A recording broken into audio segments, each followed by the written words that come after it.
తెలంగాణ రాష్ట్ర ప్రభుత్వానికి హైదరాబాద్ పట్టణం మణిహారం లాంటిది. ఈ నగర అభివృద్ధి దేశవ్యాప్తంగా ప్రాధాన్యతను సంతరించుకుంటుంది. అలాగే పలు ప్రాంతాలు పర్యాటక కేంద్రాలుగా విరసిల్లుతున్నాయి. రాజధానికి మణిహారంగా తయారైంది దుర్గం చెరువుపై నిర్మించిన కేబుల్ బ్రిడ్జ్. దీంతో అక్కడికి ప్రతిరోజు వేల సంఖ్యలో ప్రజలు వెళ్తుంటారు. ఇలాంటి మరో కేబుల్ బ్రిడ్జ్ని నిర్మించడానికి రాష్ట్ర ప్రభుత్వం చర్యలు తీసుకుంటుంది.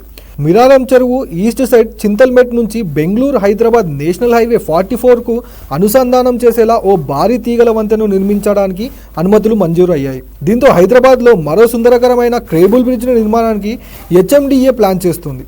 చింతల్మెట్ నుంచి బెంగళూరు హైదరాబాద్ జాతీయ రహదారి వరకు మొత్తం 4 లైన్ల రోడ్డు 2.65 కిలోమీటర్ల పొడవు వేయనున్నారు. దీనికి 2 చోట్ల ఎంట్రీ ర్యాంపులతో పాటు ఒక చోట ఎగ్జిట్ ర్యాంప్ ఉండేలా అధికారులు ప్రణాళిక సిద్ధం చేస్తున్నట్టు తెలుస్తుంది. ఈ ప్రణాళిక సిద్ధమై మరో కేబుల్ బ్రిడ్జ్ నిర్మాణం జరిగితే హైదరాబాద్ మణిహారంలో మరో సుందర ప్రదేశం చేరుతుంది.